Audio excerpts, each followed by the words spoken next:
지금도 활동하고 있는지 모르겠는데 G.O.D라는 그룹의 가수가 있었죠. 굉장히 인기가 많은 걸로 알고 있는데 그 노래 중에 촛불 하나 가사가 이렇습니다. 지치고 힘들 땐 내게 기대해. 언제나 내 곁에 서 있을게. 혼자라는 생각이 들지 않게 내가 너의 손잡아 줄게. 이게 어떤 의미에서 보면은 가사가 참 은혜스러워요. 이 말을 만약에 하나님께서 예수님께서 우리에게 해주신다 라고 한번 생각해 보면 정말 은혜가 있죠. 우리 삶이 지치고 힘들어서 무너질 수도 있죠. 기댈 곳이 있을 때, 기댈 곳이 필요할 때 그렇게 해주시는 분.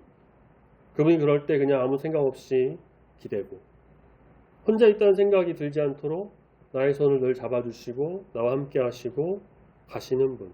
가요도 어떻게 보면 이렇게 적용하면은 은혜 있는 게 종종 있습니다. 세상을 살아갈 때 이렇게 기댈 수 있고 언제든지 좀 붙들 수 있고 힘을 주는 사람, 이런 사람이 한 명 있다면 가족이든 친구든 누구든 가까운 어떤 사람이든 그러면 그 사람의 삶은 행복하지 않을까. 또 그런 면에서 본다면 우리는 방금도 말씀드린 것처럼 언제나 그렇게 기댈 수 있는 하나님이 계시기 때문에, 우리가 예수님을 의지하기 때문에, 성령님께서 언제나 나의 힘이 되주시기 때문에 우리는 언제나 좀 행복한 사람이 아닌가, 그런 생각도 해봅니다. 신앙생활은 참 감사와 기쁨이 있고요, 은혜와 힘이 있고 찬양과 영광을 올려드리는 그러한 복된 삶입니다.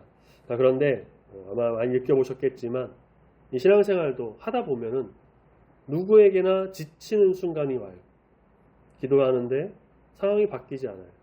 열심히 섬겨주는데 알아주는 사람이 없어요. 오랫동안 기다려도 하나님이 응답하지 않으시는 것처럼 느껴질 때가 간혹 있습니다.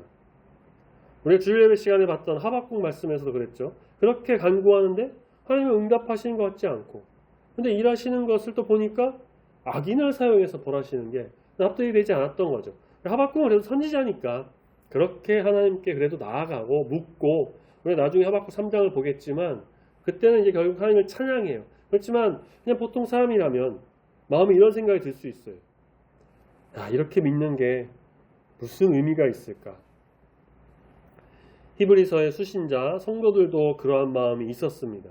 히브리서 말씀을 받은 성도들의 상황을 말씀드린 바가 있죠. 그 유명한 네로 황제, 로마의 네로 황제, 기독교 대박해의 시기. 분명 예수님께서 다시 오신다고 하셨는데 믿음으로 굳게 나가면 놀라운 하나님의 은혜가 있을 줄 알았는데 오히려 이단이 판치기도 하고 교회가 흔들리고 박해를 받고 숨어 지내고 이런 힘든 신앙생활 속에서 이렇게 믿고 우리가 나가는 게 과연 우리에게 무슨 의미가 있을까라고 고민을 하던 수신자들, 성도들, 그걸 알았던 히브리서 기자, 익명의 저자는 강하게 경고하면서 동시에 격려를 합니다. 오늘 말씀의 핵심이죠. 포기하지 말아라. 하나님께서 너희 믿음과 사랑을 잊지 않으신다.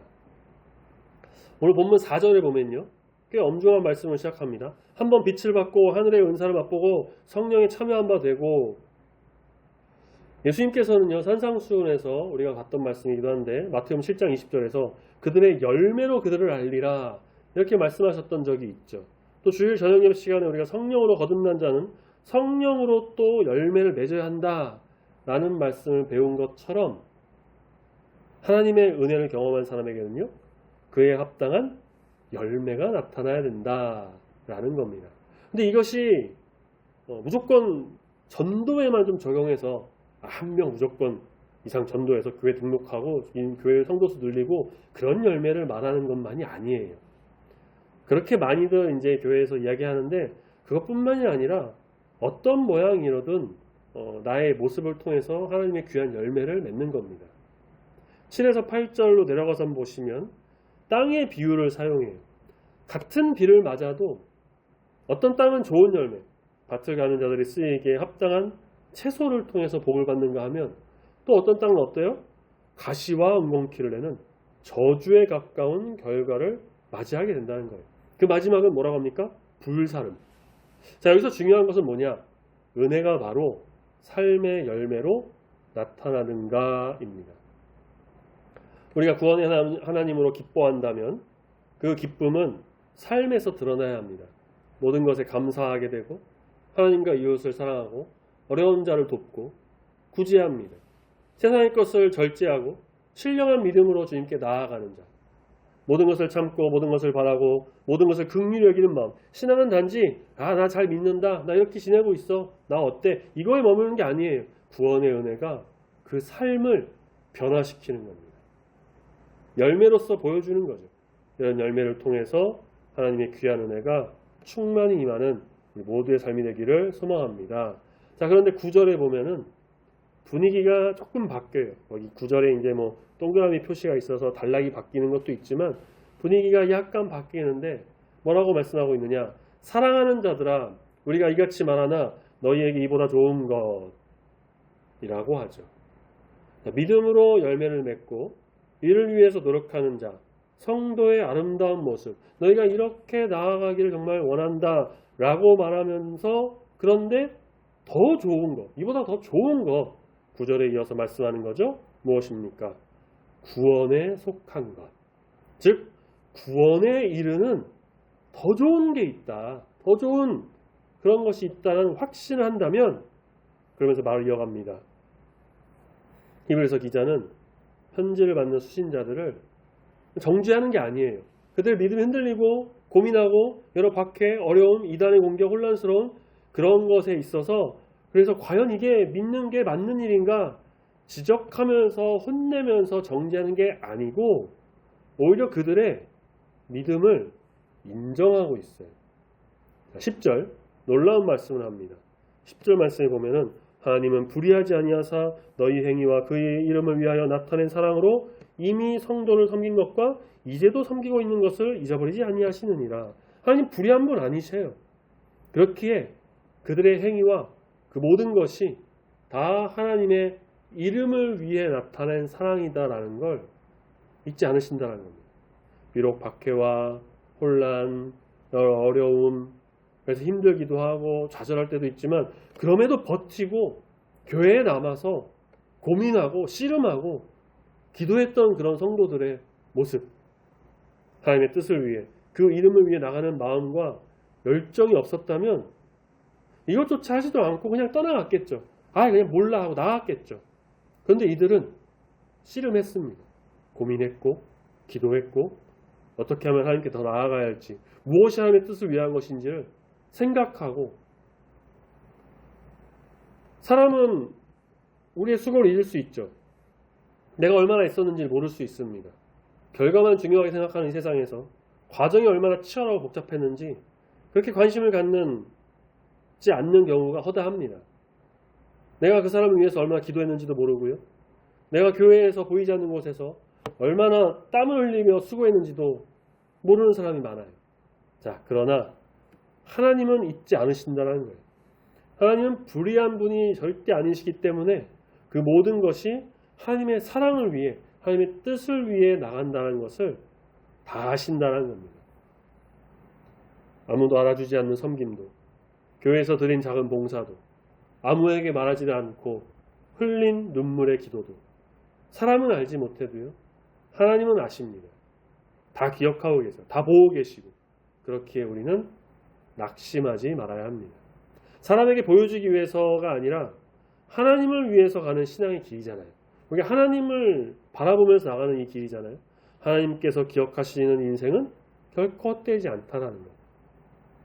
우리는 하나님의 뜻을 위해 그 영광을 위해 그 사랑 안에 거하기 위해서 우리의 모든 노력을 다 쏟아부어 주 뜻대로 나아가는 귀한 주의 성도가 되어야 할 것입니다. 11절입니다. 우리가 간절히 원하는 것은 너희 각 사람이 동일한 부지런함을 나타내어 끝까지 소망의 풍성함에 이르러. 여기서 중요한 단어는 뭐냐면요. 바로 끝까지예요. 끝까지. 자, 신앙은 시작도 중요해요. 무엇이든 다 시작이 중요하죠. 하지만 끝까지 가는 게 더 중요합니다. 처음에는 누구나 열심히 할 수 있죠. 하지만 어려움 찾아왔을 때도 믿음을 붙드는 것. 기도 응답이 늦어서 또 기다리는 것. 사람에게 상처를 받아도 사랑을 포기하지 않는 것. 그것이 믿음이에요.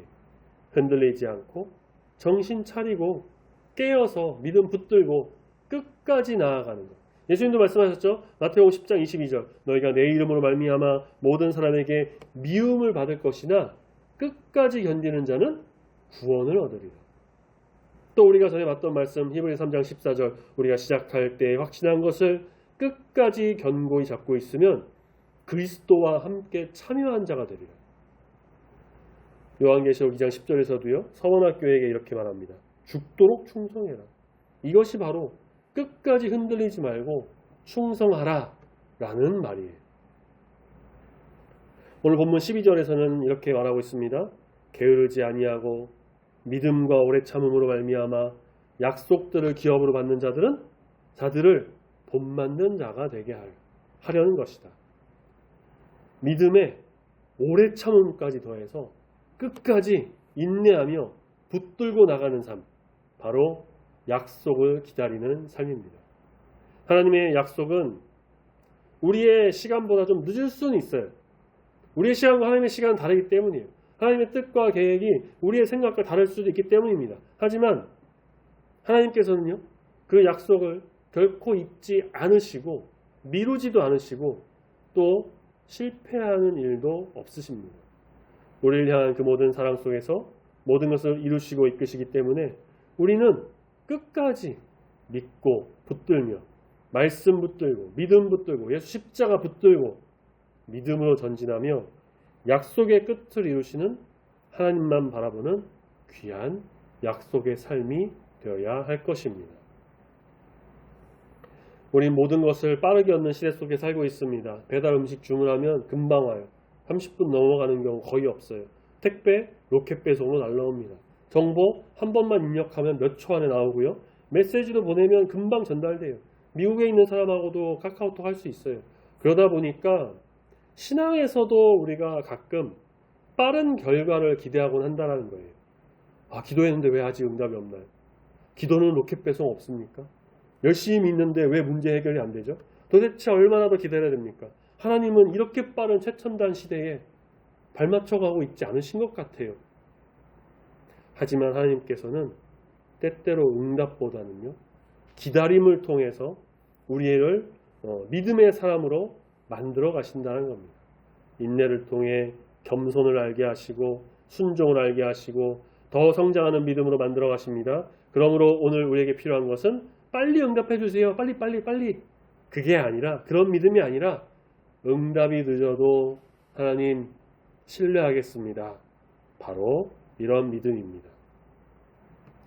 예전에도 말씀드린 적이 한번 있어요. 화분에 씨앗을 심었습니다. 영양분도 좀 넣고 물도 잘 주고 하루 만에 갑자기 자라가지고 화분을 가득 채울 수는 없어요.